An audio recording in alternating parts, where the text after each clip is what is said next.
Politicos ప్రేక్షకులు నమస్కారం. మేడ్చల్ మల్కాజ్గిరి జిల్లాలోని వివిధ మండలాలలో రెవెన్యూ సదస్సులు నిర్వహిస్తూ ఉన్నారు. అవి ఏ విధంగా జరుగుతున్నాయో ఒకసారి వీక్షిద్దాం. నా పేరు అనుష. నేను ఇక్కడ మూడ్చింతలపల్లిలో డిప్యూటీ తహసీల్దార్గా వర్క్ చేస్తున్నా. భూభారతి రెవెన్యూ సదస్సుల్లో భాగంగా మన మూడ్చింతలపల్లి మండలానికి సంబంధించి 3 తారీఖు నుంచి 11వ తారీఖు వరకు జరపబడతాయి. అయితే ముందు రోజు 3 తారీఖు రోజు మూడ్చింతలపల్లి, చిన్నపర్వతాపూర్ గ్రామం మరియు నాగిశెట్టిపల్లి గ్రామంలో జరిగింది. ఆ తర్వాత సెకండ్ డే వచ్చేసి యాకత్పుర, కేశవాపూర్ గ్రామాలు మరియు పోతారం గ్రామంలో అది టీమ్ 1 కండక్ట్ చేశారు. టీమ్ 2గా మేము కేశవాపూర్, యాకత్పుర గ్రామంలో కండక్ట్ చేసాం.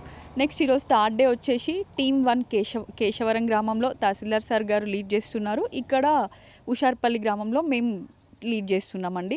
అయితే నిన్న కేశవాపూర్, యాకత్పురలో వచ్చినంతగా అప్లికేషన్స్ అయితే ఇక్కడ ఈరోజు రాలేదు. నిన్న ఆల్మోస్ట్ మాకు 70 వరకు అప్లికేషన్స్ వచ్చాయి.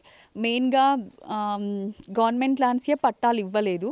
వాళ్ళు కబ్జాలో ఉర్రు కానీ పట్టాలు రాలేదు. ఆర్ఎస్ఆర్ ఎక్సెస్ కావడం కానీ వివిధ సమస్యలు ఉన్నాయి రైతులకి. వాళ్ళు నిన్న అప్లికేషన్స్ ఇచ్చారు. ఈరోజు ఇక్కడికి వచ్చేసి మెయిన్గా సాదా బైనామాలు పెండింగ్ ఉన్నాయి. సాదా బైనామాల్లో వాళ్ళు కొన్నారు కానీ ఇప్పటివరకు మ్యుటేషన్ కానీ ఎలాంటి చేయించుకోలేదు. కానీ కబ్జాలో మాత్రం వాళ్ళు ఆ అప్లికేషన్స్ ఈరోజు తీసుకుంటున్నాం. రేపు వచ్చేసి మాకు ఉద్యమరి గ్రామంలో ఉంది అండ్ టీమ్ 1 వచ్చేసి జగన్గూడ, సంపన్పూర్ గ్రామాల్లో నిర్వహించబడతాయి. రైతులకి ఏ సమస్యలు ఉన్నా అంటే వాళ్ళు కొత్త పాస్బుక్, పాత పాస్బుక్ ఉంది, కొత్త పాస్బుక్ రాలేదు, ధరణిలో వాళ్ళ పేర్లు ఉన్నాయి, డిఎస్ పెండింగ్ ఉంది, ఇంకా కబ్జాలో ఉర్రు కానీ కొత్త పాస్బుక్లు రాలేదు, ఇలాంటి ఏ సమస్యలు ఉన్నా వచ్చి అవకాశాన్ని సద్వినియోగం చేసుకోగలరని కోరుతున్నాము. ఇట్లు మీ అనుష. ಇಲ್ಲ ಸರ್, నా నేమ్ చేంజ్ స్టార్టింగ్లో ఉపేంద్ర నాగేంద్ర ఫోన్ పడిందేమో. నాదేమో నాగప్ప యాక్చువల్. అన్నిట్లో ఆధార్ నాగప్ప ఉంది, అన్ని ఆధార్లో కానీ సోల్ సర్టిఫికేట్ అన్నిట్లో ఉంది. మా పెద్దన్నయ్య నాగేంద్ర ప్రసాద్, దాని గురించి నేను తిరుగుతున్నాను, కాలేదు. ఈరోజు మళ్ళీ భూభారతి రేవంత్ రెడ్డి గట్టి పెట్టారు కాబట్టి మళ్ళీ అప్లై చేశాను. నాకు కొత్త పాస్బుక్లు ప్లస్ ఉపేంద్ర నాగప్ప అని రావాలి. దాని గురించి నేను వచ్చి మళ్ళీ సబ్మిట్ అప్లై చేశాను. గతంలో అప్లై చేశారా మీరు? అప్లై చేశాను. అప్పుడు కేసీఆర్ అప్లై చేశాను కానీ ఎక్కడ పడేసాడో తెలియదు. ఇప్పుడు మళ్ళీ సెకండ్ టైం భూభారతి పెట్టాడు కాబట్టి మళ్ళీ ఇప్పుడు అప్లై చేస్తున్నాను. నా పేరు సంజీవ. ఇట్లా అప్పుడు 50 ఏళ్ళ కింద ఇందిరాగాంధీ ఇచ్చింది మాకు. మనిషి అర్ధ ఎకరా, ఒకరికి ఎకరా, ఒకరికి 2 ఎకరాలు అట్లుంది. 100 మంది దాకా ఉన్నాము. అయితే అవి పట్టాల గురించి తిరుగుతూ ఉన్నాము, అయితే లేవు. ఇప్పుడు దరఖాస్తు ఇచ్చినాం, చేస్తామని చెప్తారు మరి సాలరీ అయితే అట్లా. ఇంతకుముందు అప్లై చేసినావా? ఇంతకుముందు కూడా మస్తుగా అప్లై చేసినాం. అప్లై చేయగానే ఆ కాగితం ఎక్కడ వేస్తారో ఎవరికి తెలియదు. అది ఇప్పుడైతే అప్లై చేసినాం. మళ్ళీ ప్రస్తుతం అధికారులు ఏమన్నారు సార్ వాళ్ళు? ఇప్పుడు చేస్తాం, మీరు ఒక దరఖాస్తు పెట్టుకోరని అన్నారు. దరఖాస్తు పెట్టుకున్నాం. ఇప్పుడు మాకైతే ఇప్పుడు వాళ్ళు చెప్పుకోవడంతోనైతే మంచిగానే అనిపిస్తుంది. ఎందుకని మీరు దరఖాస్తు పెట్టుకొని మేము చేస్తామని చెప్తారు. అయితే ఇప్పుడు ఇందిరాగాంధీ ఇచ్చింది కదా, అందరం బోల్డ్ వేసుకున్నాం, వ్యవసాయం చేస్తున్నాం, వీటితోనే బతున్నాం కూడా. కనీసమైన 50-60 బోల్డ్లు కూడా ఉన్నాయి. ఇప్పుడు 104 మంది ఉన్నాము. ఒకరికి అర్ధ ఎకరా, ఒకరికి ఎకరా ఇట్లా ఉంది. ఉన్నవరకైతే దాని మీదే బతున్నాం. ఇప్పుడైతే కావాలని ఎన్నో మాటలు తిరుగుతున్నాం కానీ ఏ ప్రభుత్వం వచ్చినా చేస్తలేరు. చేస్తామంటారు, అది అటే పోతుంది, ఇది ఇటే పోతుంది. అయితే ఇంతకు ప్రీవియస్ గవర్నమెంట్లో ధరణి ఎప్పుడైతే వాళ్ళు పెట్టి ఇంప్లిమెంట్ చేశారో ఆ ధరణిలో మాది పాత పాస్బుక్స్ ఉంటే ఆల్రెడీ 91లో పర్చేజ్ చేసాం మేము. 91లో పర్చేజ్ చేస్తే పాస్బుక్స్ వచ్చినాయి. అప్పుడు కాంగ్రెస్ గవర్నమెంట్ ఉన్నప్పటి నుంచి 2018 టీఆర్ఎస్ గవర్నమెంట్లో ధరణి ఇంప్లిమెంట్ చేసినప్పుడు మాకు పాస్బుక్ ఇష్యూ చేయలేదు. ఎందుకు ఇష్యూ చేయాలంటే తమ్ము ఇంప్రెషన్ కాలేదు, వాళ్ళది తమ్ము కింద ఎంఆర్ఓది ఏదో కాలయాపన చేశారు. ఎన్నిసార్లు రెవెన్యూ సోర్స్లలో ఇచ్చినా కూడా మన దీన్ని ఏమంటారు ఎవరీ మండే ప్రజావాణిలో కూడా ఈ నెంబర్ ఆఫ్ టైమ్స్ అప్లై చేసాం. అయినా ఈ కలెక్టర్ ఆ కలెక్టర్ వస్తుంటే ఆ కలెక్టర్ వచ్చి డిలే అయింది. ఇప్పుడు కొత్త కాంగ్రెస్ గవర్నమెంట్ వచ్చాక మళ్ళీ ఇది భూభారతి అని పెట్టిన ఇష్యూ చేస్తామని చెప్పారు. అందులో భాగంగా వచ్చి అప్లై చేశాం. ఇప్పుడు అప్లై చేశారు కదా సార్, ప్రస్తుతం అధికారులు ఏమన్నారు? అదే రిసిప్ట్ ఇస్తామని చెప్తున్నారు. ఈరోజు మేడ్చల్ డిస్టిక్ షమరేపేట మండల్ లాల్గడి మలక్పేటలో రెవెన్యూ సదస్సు జరుగుతుంది.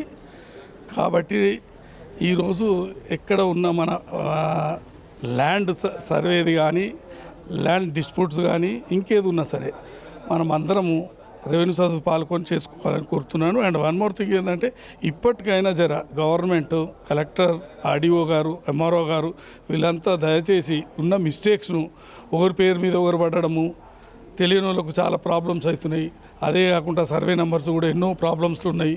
ఒకటే సర్వే నెంబర్ డబల్ రిజిస్ట్రేషన్స్ అట్లా కాకుండా కొద్దిగా ఈసీని కూడా దీంట్లో అటాచ్ చేయాలని మీ ద్వారా వీళ్ళకి తెలియజేస్తున్నాను. Thank you. మాకు 60 సంవత్సరాల మా నాయనలు ఇచ్చారు గవర్నమెంట్ భూమి ఇందిరాగాంధీది.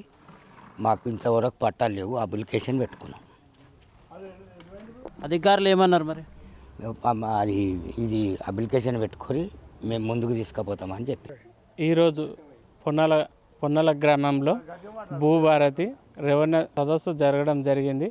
ఈ కార్యక్రమానికి జేసీ గారు, ఆర్డీఓ గారు, ఎంఆర్ఓ గారు పొన్నల గ్రామానికి విచ్చేయడం జరిగింది. ఇంకోటి ఏంటంటే ఎలక్షన్కు ముందు రేవంత్ రెడ్డి గారు సీఎం గారు ఏం చెప్పారంటే ఈ ధర్ని అనేది బంగాళాఖాతంలో వేస్తున్నాడు. అది అన్నట్టుగానే బంగాళాఖాతంలో వేసిండు. ఇంకోటి ఏంటంటే ప్రజల వద్దనే పాలన అని ఈ భూభారతి చట్టం అనేది తెచ్చినందుకు మాకు చాలా సంతోషం ఉంది. ఇప్పటివరకు ఏ అధికారి కూడా విలేజ్లకు వచ్చి మీ సమస్యలు ఏంటి, మీకు ఏం ప్రాబ్లం ఉండే అని ఇంతవరకు కూడా ఏ అధికారి కూడా మమ్మల్ని అడగలేదు. ఇప్పుడు ఈ కాంగ్రెస్ ప్రభుత్వం వచ్చింది కాబట్టి మాకు ఏదున్న సమస్యలు కానీ ఏది కానీ వారు మీకు ఏం సమస్యలు ఉన్నాయి, పాస్బుక్లు రాలేవా, లేకపోతే సబ్స్టేషన్ కాలేవా, లేకపోతే పీఓ బిల్ పెండింగ్ ఉన్నాయా, మీకు ఏమున్నా అడిగి వారు తీసుకోవడం జరిగింది. వితిన్ 15 రోజులు 20 డేస్లో క్లియర్ అయితే అని జేసీ గారు కూడా చెప్పడం జరిగింది. మాకు వచ్చినందుకు చాలా వారికి ధన్యవాదాలు తెలియజేస్తాను. రేపు 6వ తారీఖు 6/2025కు సంబంధించి షామీర్పేట మండలానికి సంబంధించి తుర్కపల్లి మరియు బొమ్మరాజపేట ప్రాంతంలో రెవెన్యూ సదస్సు నిర్వహించడం జరుగుతూ ఉంది. మూడింతలపల్లి మండలానికి సంబంధించి ఉద్దమరి మరియు జగన్గూడ సంపన్మూల ప్రాంతాల్లో రెవెన్యూ సదస్సులు నిర్వహిస్తూ ఉన్నారు. అదేవిధంగా ఈరోజు సంబంధించి షామీర్పేట మండలానికి సంబంధించి లాల్గడి మలక్పేట మరియు పొన్నాల గ్రామంలో రెవెన్యూ సదస్సులు నిర్వహిస్తూ ఉన్నారు. మూడుజింతలపల్లి మండలానికి సంబంధించి కేశవరం మరియు ఉషారపల్లి ప్రాంతాల్లో రెవెన్యూ సదస్సులు నిర్వహిస్తాం. ఈ రెవెన్యూ సదస్సులో భాగంగా రైతులు అధిక సంఖ్యలో పాల్గొని తమ యొక్క సమస్యల్ని అధికారుల దృష్టికి తీసుకుపోవడం జరుగుతూ ఉంది. అధికారులు కూడా త్వరగా పూర్తి చేస్తామని చెప్పి అధికారులు కూడా తెలియజేస్తారని చెప్పేసి ప్రజలు తెలియజేస్తూ ఉన్నారు. వీడియో జర్నలిస్ట్ కార్తీక్ వర్మతో రిపోర్టర్ శ్యాంప్రసాద్.